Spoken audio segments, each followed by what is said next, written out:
Frankie awoke to a headache that felt akin to a leech sucking the blood straight from her spinal cord. The throbbing started low in her skull, right at the nape of her neck, and reverberated out with each heartbeat, each pulse, into every vein, every cerebral fold, every nerve. She squeezed her eyes closed, willing for sleep for one more moment, but the pain was unbearable, too much to allow for rest to settle back in.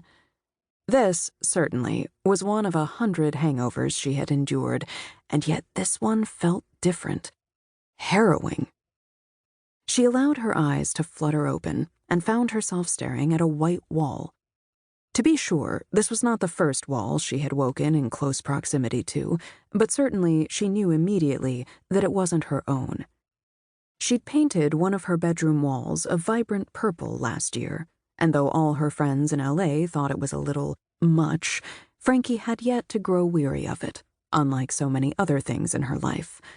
Really, she only had 3 friends in LA, and mostly those friendships were work friendships, but still. They really all did think she'd get sick of the purple wall. Frankie rolled to her back, emitted a groan, and noticed a heat emanating from beside her. The naked back of a man rose and fell next to her. This was also not a highly unusual experience for Frankie, who often took advice from Prince and partied like it was the end of the world, or at least the end of the century. Who could blame her? Hot men and tequila went with her business. This morning, however, Frankie narrowed her crusty eyes and took stock. The room was dim, the shades still pulled, and low light filtered in. The bed was small, very small. True, she occasionally woke up in a shabby studio with an aspiring drummer or the like. Frankie did prefer drummers, as they knew what to do with their hands. Guitarists were pretty all right, too, but as adults, nearly everyone had at least a decent-sized bed. Sometimes, yes, there were futons involved. She rarely even bothered to give those aspirings her number. Futon guys were fun, but they were not on Frankie's long-term radar. Layla would argue that Frankie didn't have long-term radar, while April would urge Frankie to find her long-term radar.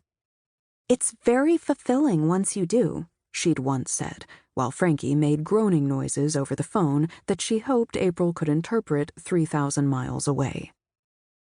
Frankie pushed up to her elbows and glanced around. The furnishings were... She tried to place them. The furnishings were familiar, but only in a vague, back-of-her-mind way. They were utilitarian, basic, standard-issue beige wood. Frankie squinted, her brain running in the way that it sometimes did before she either had a brilliant epiphany or needed to take an Ativan. This did not seem right. This did not feel right, and if Frankie Harriman was good at anything, it was tapping into a feeling and riding that wave.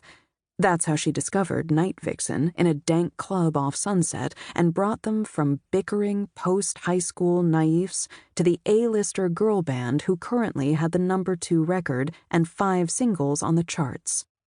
No small thing for a girl band in the late 90s when, despite the success of, well, Frankie would just say it, the Spice Girls, girl bands still had to fight for both respect and airplay.